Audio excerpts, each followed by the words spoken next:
ज्योतिष में आज एक्सप्लेन करता हूँ ग्रह परिचय। ये ग्रह परिचय शुरू होगा नवग्रहों तक। नवग्रहों के अंतर्गत क्या क्या विषय वस्तुएं आती हैं और वो कैसे कैसे ज्योतिष में फलित होती हैं, आज इसको एक्सप्लेन करता हूँ। सबसे पहले आज सूर्यदेव के बारे में बात करता हूँ। सूर्यदेव का ज्योतिष के अलावा भौतिक जीवन में क्या क्या महत्व है, इसके बारे में एक्सप्लेन करता हूँ।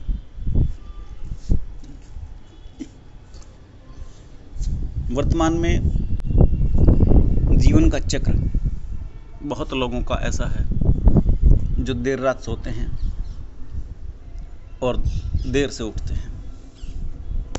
लगभग 50-60% लोग पूरे भारत में ऐसे हैं जो 8 या 9 बजे के बाद उठते हैं,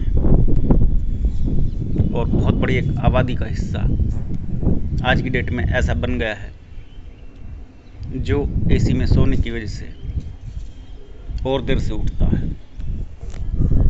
जबकि सूर्यदेव का समय नियत है, अपने समय पर उदय हो जाते हैं और समय पर ही ढल जाते हैं।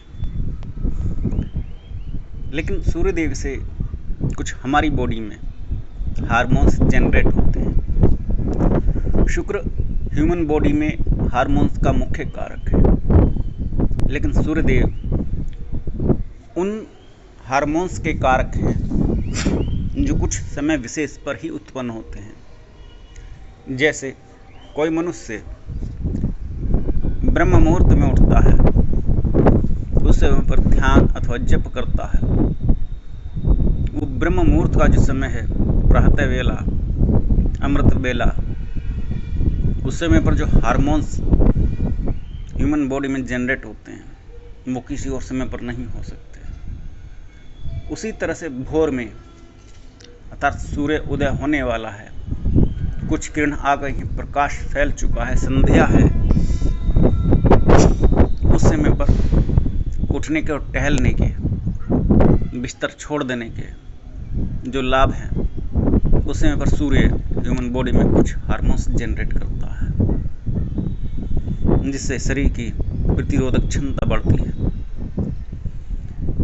उसी तरह से जब सूर्य शाम को ढलता है, तो शाम को ढलने से पहले जो लोग सूर्यदेव की रोशनी में ही, अर्थात जब तक सूर्य पृथ्वी पर चमक रहा है, केवल उस समय तक भोजन कर लेते हैं, तो उस समय पर जो पाचक अग्नि को हार्मोन्स प्राप्त होते हैं, जो तत्व प्राप्त होता है, वो सुपाच्य और प्रतिरोधक क्षमता को बढ़ाने वाला होता है। सूर्य प्रतिरोधक क्षमता का महत्वपूर्ण प्रतीक है। किसी मनुष्य का यदि मानसिक रोग है, अवसाद है, खिन्नता है, डिप्रेशन है, उसको कुछ समय के लिए प्रकृति में सूर्य के अंतर्गत, अर्थात जहाँ सूर्य का खुला प्रकाश हो, वहाँ रोज घुमाया जाए और समय के अनुसार घुमाया जाए, तो केवल सूर्य उसके मानसिक अवसाद को आधा कर देता है। सूर्य देव को कहा गया है सूर्य नारायण, जो न केवल पृथ्वी को पालित करता है, बल्कि जहाँ जहाँ सूर्यदेव अपने अपने अंश और तत्वों समेत अपनी किरणों को पहुँचाते हैं, वहाँ वहाँ उन विषय वस्तुओं को भी पालित करते हैं। यदि सूर्य नहीं है तो जीवन का भी अस्तित्व नहीं है। जहाँ जहाँ सूर्यदेव की किरणें नहीं पहुँचती, लेकिन उनके तत्व पहुँच जाते हैं किरणों के, वहाँ सूर्य उन अंकुरों को प्रस्फुटित करने में सहायता करता है। जमीन के अंदर पड़ा हुआ बीज नमी और खाद और अन्य पोषक तत्वों को पा करके तब तक नहीं फलता फूलता जब तक सूर्यदेव दिन में ऊपर से अपनी ऊष्मा प्रदान नहीं करते। प्रकाश संश्लेषण की क्रिया, फोटोसिंथेसिस, वो भी सूर्यदेव की कृपा दृष्टि से पेड़ पौधों को भोजन देने के लिए एक बड़ा वरदान के रूप में काम करती है। सूर्य ना हो तो प्रकृति का भोजन ही रुक जाए। भोजन चक्र सूर्यदेव से है और ये सूर्यदेव से ही जो ह्यूमन बॉडी में ब्लड सर्कुलेशन है, ये ब्लड सर्कुलेशन पूरा घूमता है।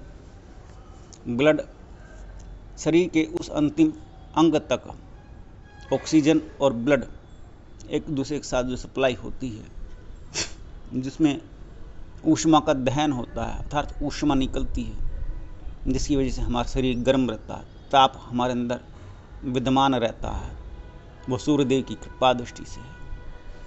सूर्य से ताप जो उत्पन्न होता है, उस ताप में, उस ब्लड सर्कुलेशन में कहीं कुछ गड़बड़ होती है तो ताप ज्वर में बदल जाता है, अर्थात बुखार में बदल जाता है। सूर्य का और बुखार का बड़ा गहरा संबंध है।